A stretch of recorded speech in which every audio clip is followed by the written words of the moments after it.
The second question from Mohammed Yunus, Mumbai, India. MashaAllah, you have a family of Daees. What would be the criteria you would look for while selecting a life partner for your son Fariq, considering he's also a Daee? Brother Muhammad Yunus has posed the question that what would I look for a life partner if I have to choose a life partner for my son Fariq, who's a Daee? Number one, the choice will depend on my son, not on me. Because my son would be leading a life with his wife. He should select the right one. But naturally, I being a father can give guidelines because of experience. If I was to guide my son, and you're already aware of the criteria, and we discussed this many times, Alhamdulillah, we're on the same wavelength. And the reason is because of my wife. Whatever my son today is, and my daughters, maximum credit, you could say 80% or more, goes to my wife. And I pose this question very often, that when is the latest you would like to plan for the future of your son? So some people say, I would like to plan maybe when my son goes in university or my daughter goes in university. Some people say when she would go to college. Some would say in school. Some would say, I would plan for my children when they enter nursery. But the Islamic method is, and the Islamic criteria is, that the latest you plan, not the earliest, latest is when you select a life partner. When you select a life partner, then you are planning how would you want your children. So I wanted my children to become Daees. That's the reason I selected a Daeya. I wanted them to be religious. That's the reason I selected a religious girl. And today, most of the people think that my children are Daees and Alhamdulillah, ahead in the field of Dawah and Islam, Alhamdulillah, is because of me. If percentage-wise I have to give marks, I would say 80% is due to my wife. Alhamdulillah. My guidelines is there, my support is there, everything is there, but the credit goes to my wife. Now coming to the question, what are the criteria that I would see or look for in a life partner for my son Fariq, who's a Daee?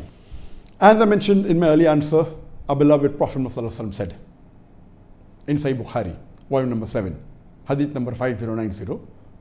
And the same Hadith is repeated in Sahih Muslim, volume number 4, Hadith number 3635. Abu Hurairah, may Allah be pleased with him, said that Prophet Muhammad, peace be upon him, said that women are chosen for 4 things in marriage. When you marry a woman, you look for 4 things: wealth, lineage, nobility, beauty, and religion. Choose her for her religion. So the Prophet said, though people look for 4 things in a life partner while choosing a woman for marriage: wealth, lineage, beauty, and religion. Choose her for her religion. The best is religion. And as I mentioned earlier, that I would tell my son that while choosing a life partner, see to it that you give 95% weightage to religion. The other 3 are time bound, mainly for worldly things. Religion, her deen, is for the akhirah and for this world. And Allah subhanahu wa ta'ala says in the Quran that if you seek for this world, Allah will give you this world, but not the akhirah. If you seek for akhirah, Allah will give you akhirah and this world. As far as the wealth is concerned, I would not like my son to use the wealth of his wife for the living. He should be a man, he should look after himself. He is a qawwam. So what difference does it make whether the girl is rich or poor? So as far as the wealth is concerned, there is no weightage at all. Only thing you should be careful that poorer she is, the better it is. The richer she is, it is difficult. But if she is extremely rich, then you have to be careful. If she is extremely rich and used to that luxury of life, she may be a billionaire's daughter, then I would say be careful. Unless her deen is 100 out of 100, then maybe she would not care for the wealth that she has. But otherwise, if she's too wealthy, you have to be careful. You may not be able to take care of her. So poorer the better. So the weightage for the wealth is 0, but only be careful that she's not extremely rich. If she's poor, the better. If she's normal, also no problem. Rich, also no problem, but not too rich or excessively rich. Point number 2, the lineage or the family. I would say that makes no difference. But if she's coming from a very religious family, it may carry a very small, maybe 0.5% weightage according to me. If it is good, but whether it is or not, the deen is more important. Some people from the very good family may not be good. We have the examples of children of the Ambiyas, of messengers, who were mushriks.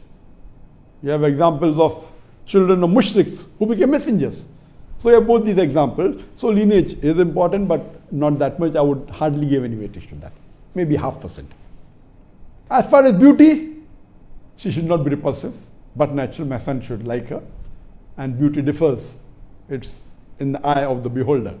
And everything is in the mind. So I would say, okay, you can give about maybe 3 or 4% marks for beauty. 95% minimum should be for deen. This is what I would guide him, and this is what I believe, even he believes in this.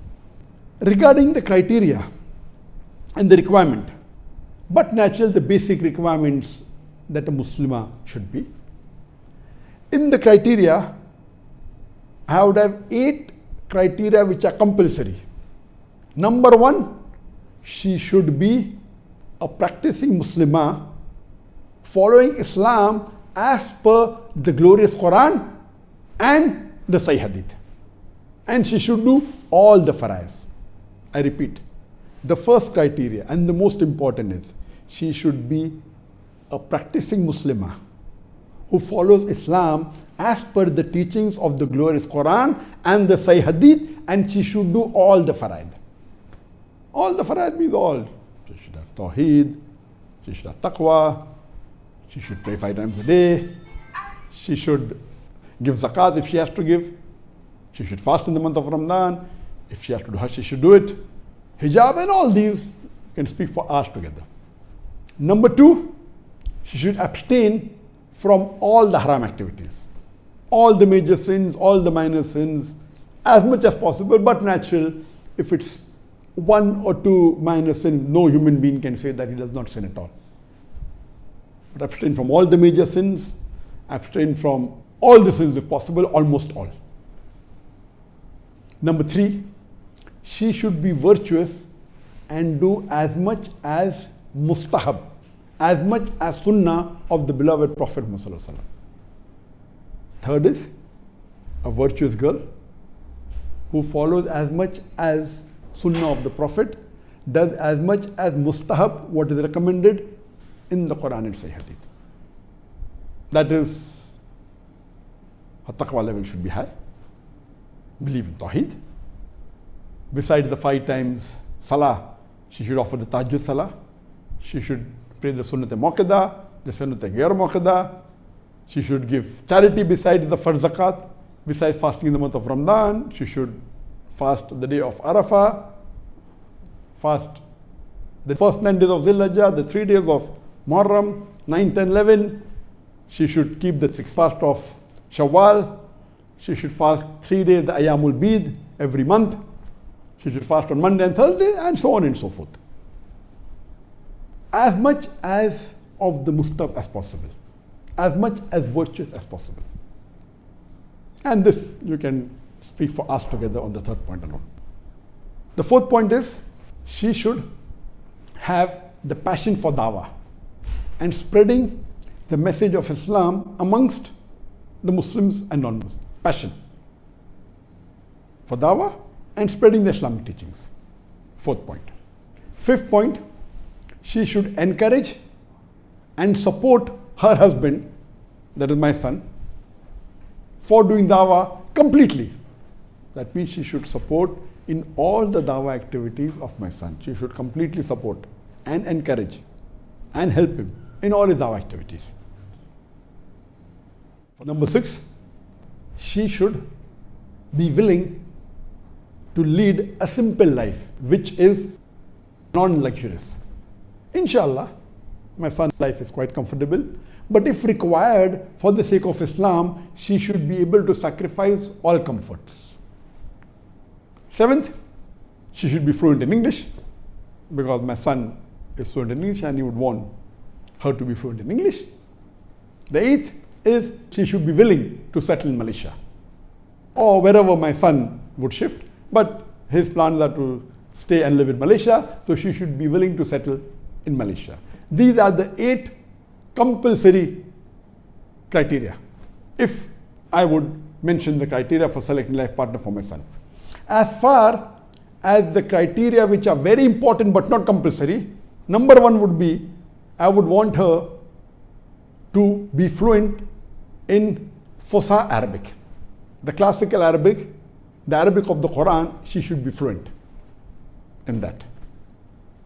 The reason is that I would want my children to be fluent in Arabic. My son knows Arabic fluently, Fusha. I would want his wife to know, so that the children are fluent in English and Arabic both. Number 2, she should be a Da'iya. She should propagate Islam to the non-Muslims and the Muslims.